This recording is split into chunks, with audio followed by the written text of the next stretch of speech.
오늘 이 시간에는 손목 관절 질환들 TFCC, 드케르뱅, 데코방, CTS, 카팔 터널 신드롬 구별해서 한번 설명을 좀 드려보도록 하겠습니다. 설명을 할 때요, TFCC는 관절 디스크 질환, 드케르뱅은 힘줄 질환, CTS는 신경 질환이다라고 명확하게 분리해 주셔야 됩니다. TFCC는 인대니까 움직여줘야 됩니다. 그래서 APCT를 치면 친 상태에서 운동, 그러니까 디베이션이 됐건 플렉션 익스텐션이 됐건 운동을 좀 시켜주는 게 굉장히 도움이 많이 되고요. 드케르뱅 같은 경우에는 머슬의 에센트릭 컨트랙션이 굉장히 도움이 많이 되죠.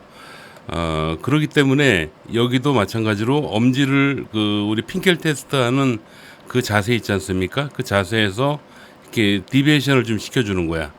디베이션을 시켜주면은 엄지 방향에 그 APL, EPB가 좀 늘어나지 않겠어요? 그래서 그런 동작을 좀 취하게 해주는 걸 하는 거고요. CTS는 전형적인 신경질환이기 때문에 너브 엔트런먼트를 해결할 수 있는 방법으로 가는데 그 방법이 ABCT로 감각을 무디게 해주는 방법이다라고 말씀을 해주시면 될 것 같습니다. 그리고 TFCC 엑스레이로 진단하는 방법에 대해서 잠깐 설명을 좀 드리도록 하겠습니다. 제가 찾아놨는데요. 여기 보시면 희미한 선 보여요? 이걸 그어보는 거야. 이렇게 걷을 때 꼬다리만 나오는 게 아니고 여기 바디도 같이 나왔잖아요. 이거를 TFCC라고 합니다. 이 사진상으로 봤을 때 다른 사진 한번 볼까요? 자, 이 사진도 조금 애매하게, 이 사진도 이렇게 한번 보죠. 여기는 라인이 여기 있네. 이렇게 선을 그어보는 거야. 선을 걷더니 이 꼬다리만 튀어나오잖아요. 이건 TFCC가 아니에요. 이렇게 구별을 하는 겁니다. 바디가 같이, 그러니까 이 바디가 이렇게 올라와야 돼. 올라온 상태에서 이런 식으로 되고, 이 바디 부분이 나온 게 확인이 되면 그건 TFCC로 확인할 수가 있다라고 볼 수가 있겠죠. 자, 그 다음 허리 디스크. 이 정도면 될 것 같아요. 디스크에 대한 심각한 방사통은 종아리 이하 발목의 통증이다. 무슨 얘기냐면 디스크에 의한 라디에이팅 페인으로 감별하는 방법은 종아리 이하 발목 통증이라는 얘기입니다. 나머지 허벅지에 나타나는 연관통은 이거는 라디에이팅이 아니고 레퍼러드 페인으로 판단해서요, 디스크 통증에서 제외합니다. 한마디로 얘기하면 허리 아프고 엉덩이 아프고 그 다음에 무릎 밑으로 통증이 있는 경우, 이런 경우에 허리 디스크에 의한 방사통으로 보고요. 이 허벅지 통증은 뭐냐면 디스크 때문에 생긴 근육통으로 본다는 얘기예요. 그래서 만약에 허리가 아프고 허벅지가 아픈 경우도 있거든요. 이런 경우는 디스크가 아닙니다. 발목 이하로 엉덩이 쪽, 엉덩이 상부 쪽 수페르 글루테올 때문에 그러죠. 그런 쪽으로 통증이 있으면서 허벅지 통증이 있다 그러면은 근육통인데 디스크 때문에 생긴 근육통, 디스크 신경통이 아니고, 네, 그런 식으로 구별을 하면 될 겁니다.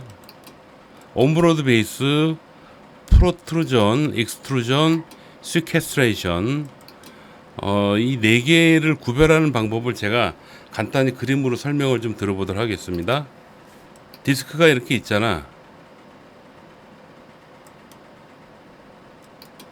근데 디스크가 이런 식으로 펑퍼짐한 그런 경우가 있어요. 이게 펑퍼짐해져 있는 그런 경우가 있거든요. 자, 이거는 잘 모르는 사람이 보면 야, 이거 앞에도 디스크고 뒤에도 디스크고 하니까 심각하다 그러는데 아닙니다. 이게 이제 호떡을 눌러놓은 형상인데요. 이걸 가지고 온브로드 베이스, 벌징 디스크 라고 하는 겁니다. 그래서 이거는 병이 아니야. 그냥 요통이다라고 보시면 돼요. 보통 이렇게 된 척추 디스크를 보면 드레인지먼트라고 해서 약간 까맣게 색깔이 변형된 그런 경우가 많죠. 그래서 이거는 벌징 디스크로 구별을 하고요. 그 다음에 디스크 전체 4분질 중에 한 부분에서 디스크가 튀어나오면 그걸 디스크라고 해요. 그러니까 이런 식으로 튀어나오면 이거는 볼싱입니다. 그렇게 신경 안 써도 됩니다. 그런데 이런 식으로 튀어나오면 이건 디스크입니다. 근데 여기서 프로트루전이냐 익스트루전이냐 구별을 해야 되거든요. 그건 어떻게 하냐면 조금 크게 그릴게요. 디스크가 이렇게 있을 때 이렇게 튀어났어요. 이렇게 튀어났다고 보자고요. 자, 프로트루전은 뭐냐면 터진 면하고 높이하고 비교를 합니다. 그래서 이 터진 면이 높이보다 길면 프로트루전. 자, 이렇게 태어났어. 터진 면이 높이보다 짧으면, 이런 식으로 짧으면 이거는 익스트루전. 이렇게 구별하는 겁니다. 그러니까 전체적으로 정리를 해보면 디스크가 이렇게 있을 때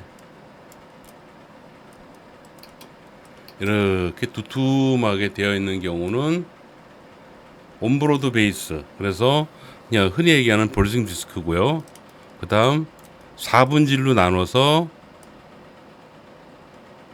만약에 이렇게 두툼하게 디스크가 튀어나왔다. 4분질 이상이잖아요. 두 개의 섹션에서 디스크가 나왔으니까 이것도 볼싱 디스크다. 그리고 한쪽 부분에서 튀어나왔는데 이런 식으로 아주 큼지막하게 튀어나왔는데 이 터진 면보다 높이가 낮으면 프로트루전, 터진 면보다 튀어나온 면이 높으면 익스트루전. 네, 이런 식으로 구별을 한다라는 거 꼭 기억하시기 바랍니다. 선생님들한테도 그렇게 설명해 주셔야지 됩니다. 그래야 MRA를 판독하실 때 차질이 없으실 거예요. 사진상 허리 디스크가 발견되고 증상이 일치해야 하며, 그러니까 허리 디스크 사진상으로 허리 디스크가 나와야지 되고, 그 다음에 증상이, 그러니까 마이어더메이에서 증상이 일치해야 되겠죠. 일치하고 통증의 기간이 3개월 이상 유지될 때 수술 고려합니다. 혹은 마비가 있을 때 고려합니다라고 정리를 했는데, 이게 수술 기준이에요. 이게 교과서적인 기준인데 현실은 그렇지 않죠. 사진상에만 허리 디스크가 심하게 나오면 수술을 권유할 수도 있어요. 그게 좀 문제죠. 그리고 사진상의 허리 디스크하고 증상이 다른데도 디스크가 심하면 수술하라고 얘기하는 경우도 있어요. 이것도 좀 문제다라고 볼 수가 있겠고, 사진상 허리 디스크가 있고 그 다음에 증상이 있어서 고생을 했는데 3개월 이내에 좀 가라앉았어. 그래서 그때 MR을 찍었는데 여전히 디스크가 많이 튀어나와 있는 상태다. 이래도 수술을 권유하는 경우도 있더라고요. 근데 아니라니까요. 허리 디스크가 노멘클레처, 사진상으로 나타난 현상으로 허리 디스크가 있어야지 되고요. 그 다음에 증상이 거기에 맞게 일치해야 되고, 그 다음에 통증이 3개월 이상 유지될 때 수술을 고려하는 겁니다. 자, 오늘은 여기까지 하겠습니다.